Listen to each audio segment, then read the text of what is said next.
Welcome everyone and welcome to today's video. We are in F122 Manager, a game I have had the pleasure of playing this past week thanks to the guys at Frontier Developments who gave me an early look at the game. I have put plenty of hours into this and must say I've had an absolute blast and will be continuing to pump more hours into this in the future.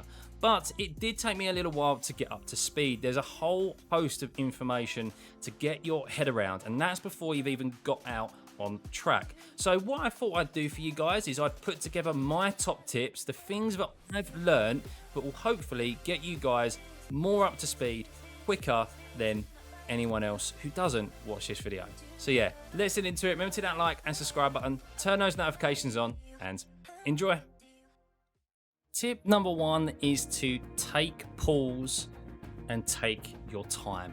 As we said in the intro, there is a whole world of information and data to absorb in this game. That includes before we get onto the racetrack in the central hub with a number of tabs and sub-tabs to navigate your way through and to familiarize yourself with.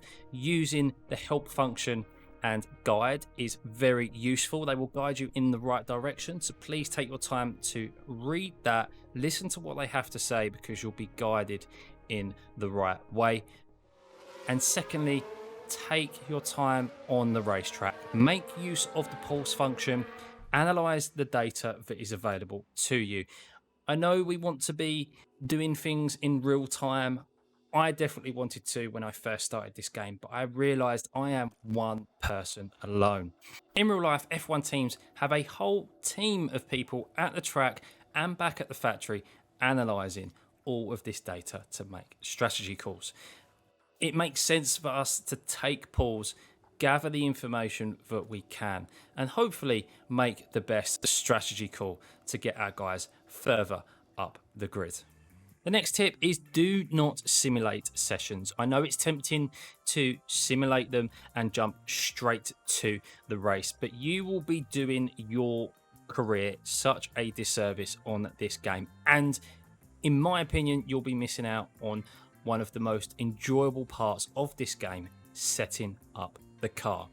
Now, for someone who isn't very adept at the car setup knowledge on games like F122 and iRacing, this has been designed in a way that even a noob like myself with car setups can handle. You have the different ranges of the optimal settings. You send your drivers out and then they become accustomed to that setup and give you feedback whether it's great or bad, and then that way you're able to make changes, and it's easily shown with the sliders what affects what by moving each element up or down. Really enjoyable, and I thoroughly look forward to every practice session to try and get those setups to a great position for the drivers. I'm a bit of a perfectionist and this definitely is right up my street. As well as this, guys, do not simulate your sessions because you will not gain as many driver performance bonuses. Now, with our driver performance, we are able to upgrade their skill set, and by doing that,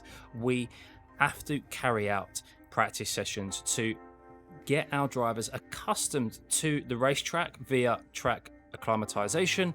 They have, of course, their setup goals as well, and also the confidence with the new car parts. So all of that combined gives us our driver bonuses and allows us to upgrade different elements of our driver and increase their overall performance. As well as that, qualifying, guys, is very important. Take control of your qualifying sessions and ensure that they come out free of traffic, because in my situation and experience, whenever I have let the engineers get in control and simulate a session, they have not qualified as well as I would have liked. So yes, do not simulate. And next tip, we are sticking with practice sessions, and when you do take control of your drivers, my next tip is to reduce the driver aggressiveness. This does mainly one thing: saves your tires. Very early on in my career, the first few practice sessions, I sent my drivers out to set the fastest laps that they possibly could. Still wasn't enough to be the top of the leaderboard, but I wanted them to really go as fast as they could.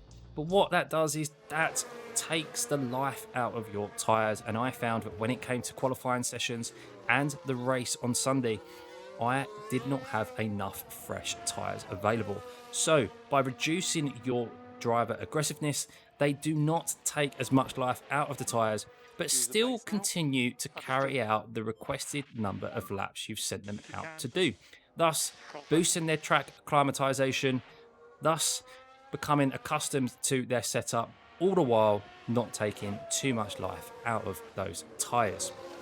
If I was to increase the aggressiveness of my drivers, I would send them out for a very short quali run just to see what their pace would be over a 1 or 2 laps. And staying with the aggressiveness setting of our drivers, we move on to race day for our next tip. Now, when you are setting up your strategies for the race ahead, you are able to, of course, change your pit windows, change the amount of laps you want on each tyre, change the tyres around.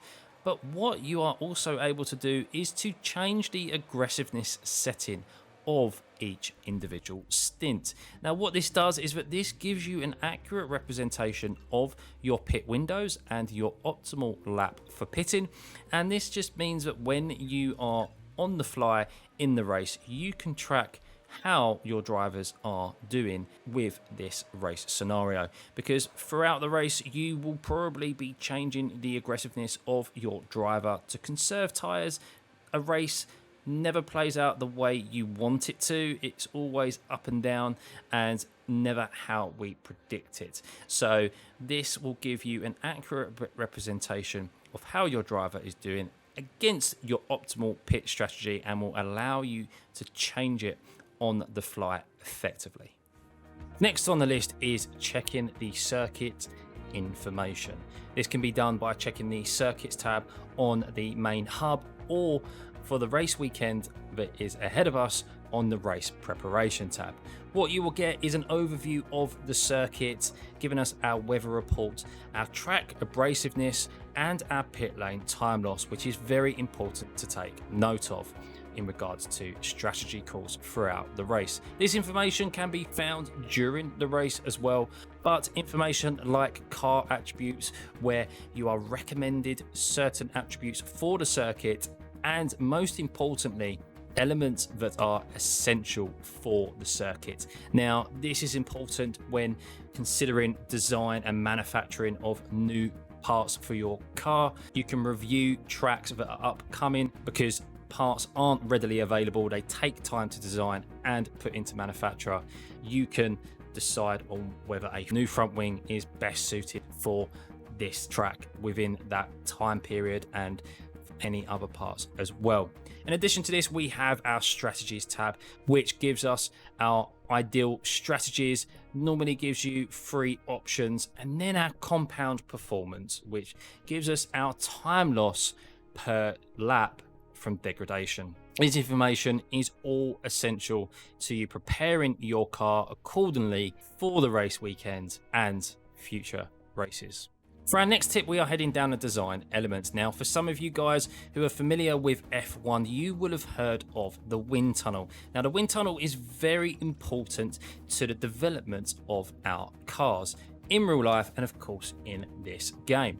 Now, in the design element, our designers require their models to be put into a wind tunnel where we have a fixed amount of hours to use on however many car parts that we like, but they are fixed for certain periods. Now, this is news to me, guys, but I've learned through the use of F122 Manager. I knew wind tunnel hours were fixed, but I thought they were fixed throughout the season. So as displayed, we have 50 hours remaining. I thought that was 50 hours to be used across the course of the season. I was incorrect. We have what is known as ATR period, aerodynamic testing restrictions period, and the CFD simulator and wind tunnel hours are actually renewed every roughly 2 months. Now, within this, you will get a notification from your head of aerodynamics that you are reaching the end of this period, so you can use up all the remaining hours that you have. So the tip here really, guys, is just to make sure that you use up your required CFD simulator and wind tunnel hours, but otherwise you're just going to lose hours that could be well put to use in the design of new parts for your car. Sticking with design and manufacturing of parts, be sure that you spend money on upgrading your facilities areas. So this means upgrading your factory, your design centers, your wind tunnels. What this does, this allows you to increase the performance output of your engineers and design team. By increasing some of the areas of the facilities, you will have more engineers and designers at your disposal, thus allowing to design and manufacture more parts. And then with wind tunnels, CFD simulators, you'll be able to increase the performance output of those parts that are being designed and manufactured. And lastly, sticking with manufacture, ensure that you have enough spare parts available. If for some reason you get into a crash or you lose a front wing, a suspension, a rear wing, that means that that part is now no longer available. You are a part down on your car, which means that you could get to a point where you have no more parts available for a race weekend. So ensure that you at least have 2 parts available for each car going into a weekend. And for our last tip, guys, well, it's a tip that you probably already know and expect coming into F122 Manager, but you need to keep a track of your finances. This time around, we have the cost cap, which means we are limited to how much money we can spend this season. And that includes not only on the development of the car and our engineering and scouting team, but also the upgrades to our facilities. Do not go hammer and tong on upgrading every element of your facilities, because then that means you'll have little to no money left to upgrade your car.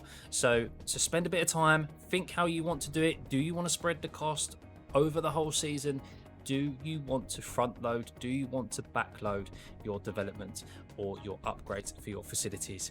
It's entirely up to you, but you have to make sure you stay within that budget cap, and of course ensure that you stay within the green. So keep an eye on your sponsorships, on the objectives per race that you can gain, and ensure that you're not going into the red.